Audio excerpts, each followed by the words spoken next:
I would like to walk to school, but I'm not allowed to. My street has lots of cars coming and smashes me like a banana.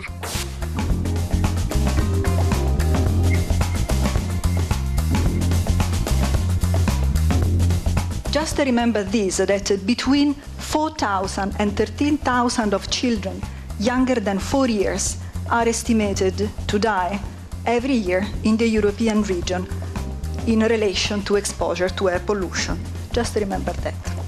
Significant progress can be made. The examples discussed today will illustrate this. I think the key solution will be to achieve cleaner, quieter and more fuel-efficient vehicles and cleaner and climate-neutral fuels. It took the gasoline engine over 25 years to begin to replace the horse and cart used for 5,000 years. The question is, how many years will it take the fuel cell vehicle to replace gasoline and diesel powertrains? Mobility Week activities are certainly very much part of that consciousness raising. The whole project helps us to emphasize that improved and sustainable mobility is everybody else's business, not somebody else's business, which is a vital recognition.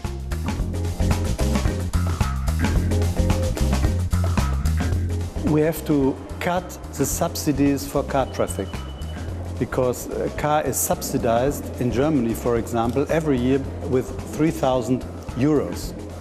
And so we need parking charges.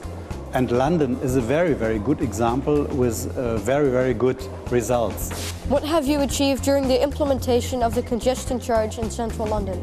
Well, we're very proud actually of what we've achieved, because there was a lot of opposition to it, and now people are really won over.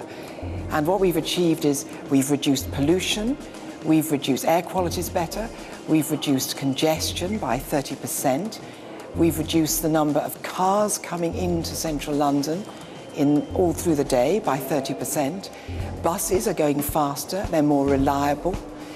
More people are using the bus. Even men in pinstripe suits who said they would never use a bus are really enjoying riding to work on a bus.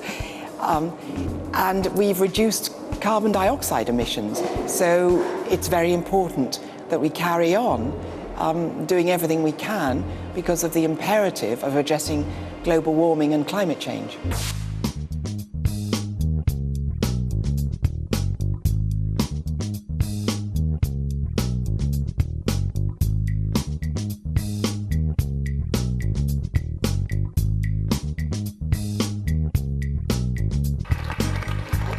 What's your advice to kids out there when it comes to sustainable mobility? Children need to get involved very early and try to influence your parents if you can. I think also striving for higher education and trying to become an inventor, an influence maker, and living true to that value is something that at least brought me here today. I want to go on the bus on the way to school and on the way back, but my mum doesn't want to. Make the streets safe for children. That means fewer cars, slower speeds, smaller cars, car-free zones, large areas where kids can play, can walk, can get themselves to school, can go to visit their friends when they're old enough to do it without supervision. Right now, the streets in most of our cities, unfortunately, are not safe for kids almost all the time. Why change? This is the safety case. It took the USA nearly 17 years to lose 58,000 of its citizens in the jungles of Southeast Asia. It doesn't take us 17 years, it doesn't take us 17 months. It takes us 14 months to lose the same number of people on our roads every year in the EU. Now, if you think of the political ramifications the Vietnam War is having on this year's presidential race, why isn't this slaughter having a similar effect on the way we conduct transport policy? I think it's very easy to sit back and say, hey, we're doing everything we can. So what? That's not good enough. We know that already. It's trash.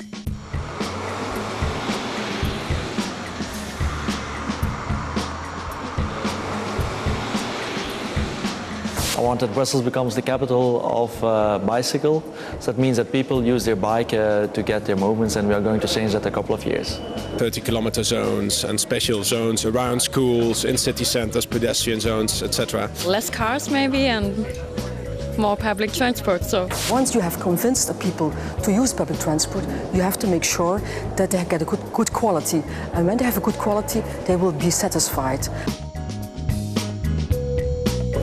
Thank you very much. Thank you. Bye.